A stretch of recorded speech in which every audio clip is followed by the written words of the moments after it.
नमस्कार साथियों, मेरा नाम है आर.के. सिंह। संस्कृति पीसीएस यूट्यूब चैनल के मध्य प्रदेश श्रृंखला में आप सभी का स्वागत है। इस श्रृंखला के क्रम में आज के एपिसोड में हम जिस टॉपिक की चर्चा करने वाले हैं वो बात करेंगे मध्य प्रदेश से जुड़े हुए जो भी शिल्प कलाएं हैं, जो शिल्प कला है उस पर हम बात करेंगे। तो चलिए देखते हैं, और जो भी आपके एग्जाम के लिए महत्वपूर्ण हो सकता है उस पर हम चर्चा करेंगे। देखिए, शिल्प कला लकड़ी, बांस या इस तरह के जो भी धातु है, कपड़ा, मिट्टी, पत्थर, ऐसे बहुत सारी जो चीज़ें हैं इनकी सहायता से बनाई जाती है। तो ऐसी बनाई जाने वाली जो भी सामग्री है उसे शिल्प कला के तहत रखते हैं। और मध्य प्रदेश में कुछ खास शिल्प कलाएं प्रसिद्ध हैं। जैसे आप देखिए, सुपारी जो शिल्प है ये बड़ा पॉपुलर है। और किस क्षेत्र में सबसे अधिक ये विकसित हुआ है, तो रीवा क्षेत्र में ये विकसित हुआ है। रीवा जो शहर है वो अपनी अनोखी हस्तशिल्प जो सुपारी कला है उसके लिए विश्वविख्यात है। तो ये कई बार आपसे पूछा भी गया है। इस कला में देखेंगे तो सुपारी को कारीगरों के द्वारा विभिन्न प्रकार की जो मूर्तियां हैं, जो खिलौने हैं, जो सजावटी वस्तुएं हैं, वो क्या की जाती हैं, बनाई जाती हैं। और ये बड़ा ही डिमांड में होती है। ऐसे ही बांस का इस्तेमाल करते हुए मध्य प्रदेश की खास शिल्प है बांस शिल्प कला। मध्य प्रदेश के विभिन्न जनजातियों में ये काफ़ी पॉपुलर है, उनके द्वारा ये बनाई जाती है। और इन जनजातियों के द्वारा बांस की जो भी कलात्मक वस्तुएं हैं उनका निर्माण किया जा सकता है, किया जाता भी है। आप देख सकते हैं झाबुआ, मंडला, बैतूल, उमरिया ऐसे जो क्षेत्र हैं जहां पर बांस शिल्प कला काफ़ी पॉपुलर है। और यहां पर इस बांस से निर्मित खिलौने, सजावटी वस्तुएं, नाइट लैम्प, टोकरियां पूरी दुनिया में सप्लाई भी की जाती हैं। एक और देखिए शिल्प कला है गुड़िया शिल्प कला। गुड़िया शिल्प कला की विशेषता क्या है, तो नई पुरानी रंगीन जो चिंदियों हैं उनका और कागज के टुकड़ों से गुड़ियों का ये निर्माण करते हैं। और इनके जो प्रमुख क्षेत्र हैं उसमें ग्वालियर है, बड़े स्तर पे देखें तो गुड़िया जो शिल्प कला है ग्वालियर में पॉपुलर है। झाबुआ डिस्ट्रिक्ट में पॉपुलर है। झाबुआ की जो भी आदिवासी गुड़िया है वो जीआई टैग के लिए भी प्रस्तावित है। आने वाले समय में जीआई टैग से प्राप्त भी हो जाएगा। श्रीमती बत्तोबाई प्रमुख जो भीली गुड़िया है वो इस कला में पारंगत है और वो काफ़ी पॉपुलर भी है। दूसरा देखिए पत्थर प्रस्तर जो भी शिल्प कला है, जिसमें पत्थर पर विभिन्न प्रकार के जो भी कलाकृति हैं वो बनाई जाती हैं। आप देख सकते हैं यहाँ पर हाथी या विभिन्न तरह की जो कलाकृतियाँ हैं वो पत्थरों पर बनाई जाती हैं।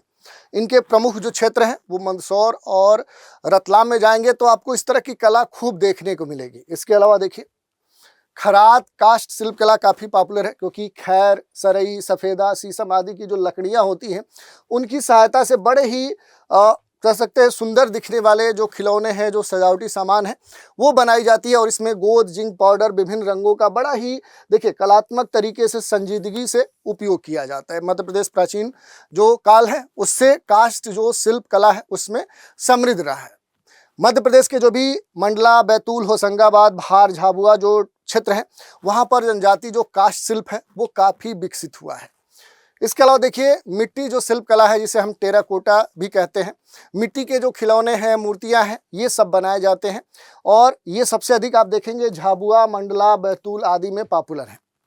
जो भी मोलेला कला है ये राजस्थान और मध्य प्रदेश के जो भी सीमावर्ती क्षेत्र हैं जैसे नीमच और मंदसौर, यहाँ पर काफ़ी पॉपुलर हुए हैं। तो ये एक विरासत के तौर पे देखा जाता है। इसके अलावा जूट शिल्प कला पॉपुलर है। मध्य प्रदेश के जो भी कारीगर हैं उन्होंने जूट हस्तशिल्प में अपनी खास एक जगह बनाई है। इंदौर, भोपाल, ग्वालियर और रीवा जिलों में मुख्य रूप से जूट के शिल्प बनाए जाते हैं। जूट शिल्प में देखेंगे जो बैग है, जो सजावटी वस्तुएं हैं, गहने हैं, वॉल हैंगिंग है, ये सभी वस्तुएं शामिल की जाती हैं। इसके अलावा देखिए जो भी बाघ प्रिंट है, बाघ प्रिंट का संबंध मध्य प्रदेश के किस जिले से है, तो ये कई बार पूछा गया है, ये आपके लिए काफ़ी महत्वपूर्ण भी है।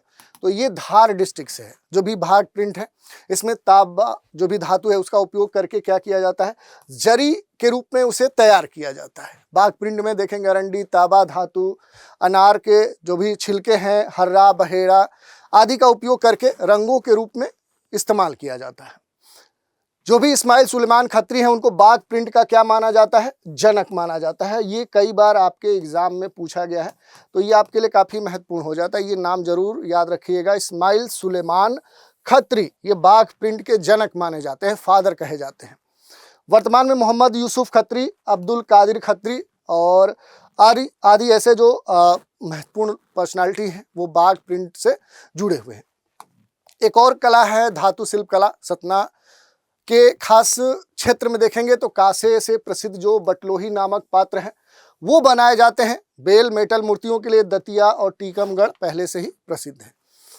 पत्ता शिल्पकला की अगर हम बात करेंगे तो पत्ते का प्रयोग करके प्रमुख रूप से झाड़ू, खिलौने आदि बनाए जाते हैं। विभिन्न जाति और जनजाति क्षेत्र में देखेंगे तो ये जो शिल्पकला है आज भी जीवित है, ये प्रचलन में है। कंघी जो कला है इसकी अगर बात करेंगे तो मध्य प्रदेश के जो भी जनजातियां हैं उन जनजातियों में कंघियों के अलंकरण, गोदना एवं भित्ति चित्रों को एक खास तौर पे एक स्थान दिया है, प्रतिष्ठित भी किया है। और आदिवासियों में कंघियों का जो प्रेम है वो एक प्रतीक रूप में जाना भी जाता है। कंघी बनाने का जो श्रेय है ये मुख्य रूप से जो बंजारा जनजाति है उसको दिया जाता है। इसके अलावा आप देखेंगे जो भी छिपा शिल्प है, कपड़ों पर लकड़ी के छापों से छापे जाने वाले जो भी शिल्प हैं उनको छिपा शिल्प कहते हैं और ये कार्य छिपा जाति के लोग करते हैं। इस शिल्प कला में वनस्पति रंगों का उपयोग किया जाता है। इसके मुख्य जो रंग है वो लाल, गेरुआ, कत्थई, पीला और काला होता है। बाघपुछी और मनावर, बदनावर, गोगोवा, उज्जैन छिपा शिल्प के पारंपरिक केंद्र माने जाते हैं। इसके अलावा एक और शिल्प है लाख शिल्प है। वृक्ष के जो भी गोद निकलते हैं उस गोद या उस रस से जो उसका एक लिक्विड निकलता है उससे लाख बनाई जाती है और इसको गर्म करके उसमें अलग अलग जो रंग है वो मिलाकर अलग अलग रंगों के क्या बनाए जाते हैं, चूड़े बनाए जाते हैं। लाख का काम करने वाली एक जाति का नाम है लखार, ये बड़ा पॉपुलर है।